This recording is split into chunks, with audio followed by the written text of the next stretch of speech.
Hello all you baby bats and bad witches, it's Marilyn and I need to get ready because I have 1 hour to get to this photo shoot. As always, I will list all of the products that I use in the description box down below, and while you're down there, please also make sure to follow me on all of my other social media platforms, which are all at Marilyn Mugbeat. If you read the title, you would have seen that I am having a photo shoot at the Helena church today. In my last video, I had mentioned how they do like their pop-up events in the actual church, and I will be doing some promo shooting for their t-shirt designs that they come out with for the event itself. So I'm really excited, and I really wanted to bring you guys along so that you can see what it's like, but also just to keep as a record and practice my vlogging. And the look today is going to be very womana, very painted lady, and you already know I had to whip out the Three Cheers palette. The color story is red and black. What else would it be? Doing makeup for film and doing makeup for photography are like two completely different things. In the last photo shoot that I did, I noticed like a lot of my features were blown out. So I want to make sure to really sculpt out my face for this time and keep the eyes a little more simple. I am learning as I go, so being in front of the camera, you kind of get to know like what works and what doesn't. So I took notes from my last shoot, so hopefully this is a big improvement from last time. That's like the one thing that I've learned through doing YouTube and my videos. Like, it is kind of embarrassing to like sit here and just talk to yourself and put it out there, but for me it's really rewarding to see like how far I come. You have to be okay with being cringy sometimes. I don't care. It's usually the people that take themselves too seriously that have something to say.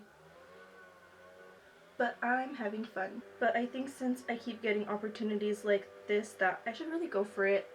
For me, nothing has really happened the way I planned. As I'm filming this, the latest Miu Miu collection just recently had this beautiful mid-size, I hate that, plus size model, whatever, in the fashion industry. She had a very similar body type to me. And although her pieces were custom made and I wouldn't be able to just walk into the store to buy that outfit, it feels good to be represented, but there's plenty of work to be done out there. So I gotta get to work, and I'm gonna do my eyebrows off camera real quick. I'm going for like a really straight, like specific type of eyebrow shape today, so I'm gonna have to clean it up a lot. I'll be back. I've always had such a huge interest in fashion, especially like hot goth couture, and the way that subculture relates to fashion, specifically goth and death rock. Like the other day I had seen on Instagram, there's this amazing kind of visual artist, and for the most part whenever I've seen goth intertwined with high fashion, it's always been through performance art with people like Lee Bowery and Ron Athy. I had gone to one of Ron's exhibits and he had a freaking Lee Bowery dress in there that he had made for him.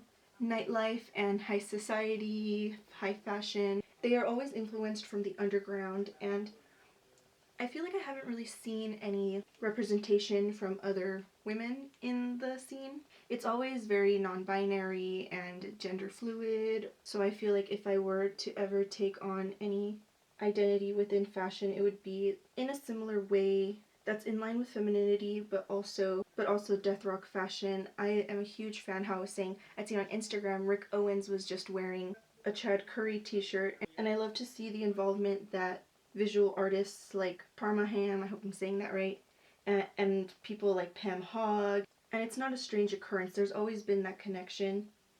Obviously Vivienne Westwood is a huge designer now, but she had her roots in the punk scene back in the 80s, so even though there has been a lot of push, especially with body positivity, a lot of the time it's more of a moment, a snapshot, a sort of feeling of inclusion, but there's no real change, and there can't really be any if we're not involved. The opportunities that I've gotten so far have been without even trying, and just because I've been mainly focused on makeup artistry, but I have to be honest, like I just sit here and do it on myself. I'm not really interested in painting others. Of course, I would love to have my own makeup line, and I've always had my dreams. I've always known what I wanted. So I feel like if I apply myself, this can be another means to get there. I have a vision, I know my references, and especially it's important to know your worth, because I know that a lot of people that have been following my whole journey have a lot in common with me as well. Like, there's more of us out there. So I'm just gonna breeze through my eye. I'm gonna do a little tutorial to go along with it, so if you want a closer look, I'll post it on Instagram later. But I'm trying to meet up with my friend beforehand, so I need to hurry up.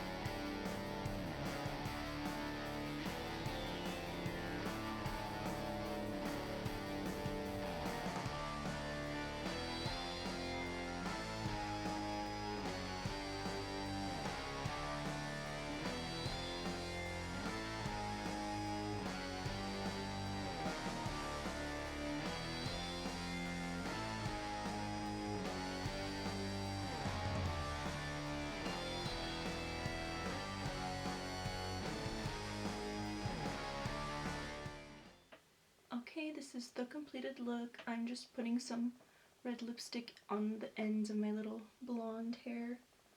I think I'll leave this one until I get there because it might get messed up. I think I might have to do my hair down the middle, but we're given options. I'm also going to be taking like a red lip and a black lip, but I want to get there in my Helena look. I need to load up everything into the car and get over there, so we gotta go.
I'm finally home from the shoot and from hanging out with my friends, so we just ended up going to get some smoothie bowls, and I had actually gone to her house like before the shoot and after, so I was able to see her and catch up. I didn't really get too many like behind the scenes kind of videos, so I'm gonna have to ask someone to use one of theirs because there was a lot of people there, the photographer and then the coordinator, which was Christina Grimm, which I've worked with before, and Kimmy, aka Spooksy Boo, who puts on these events and does her own merch. And there's one room in particular, I had taken a photo there at one of their last events. It's like the little chapel area, and I took some photos by like the stained glass in there, and it was just such a beautiful little area. Oh my god, when we were in the middle of shooting, like we were in this like little dungeon area and pretty much just inside of a cage, and actually like the pastor came up and talked to us and like introduced himself. It was really cool of them to like just have crazy stuff like that in the church. I don't know. Obviously they have music videos and events there, so I guess. And also, I think one of the first times I had just gone there too, they have like a rainbow flag out in the front, so I don't know what kind of church it is. I haven't gone in years from my religious trauma, but that was probably like the funniest thing. I would have never expected that. Also, I'm surprised at like how well this makeup held up. I didn't powder it down or anything. My skin is really oily, so this is like my natural greasiness coming through, but I feel like it just looks glowy.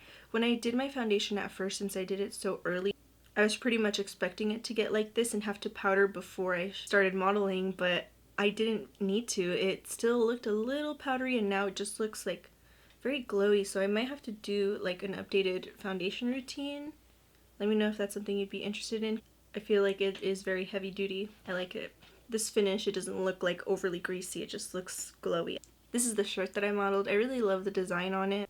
I got it in a large, and I think they're gonna add some splatter designs around the coffin, but it's super cute. I am very hungry, so I'm gonna go eat my veggie mac from Trader Joe's, and I don't know how to end a vlog. If you made it to the end, please make sure to like this video and subscribe to my channel as well. I will be posting all of the photos from the shoot probably for the rest of my life.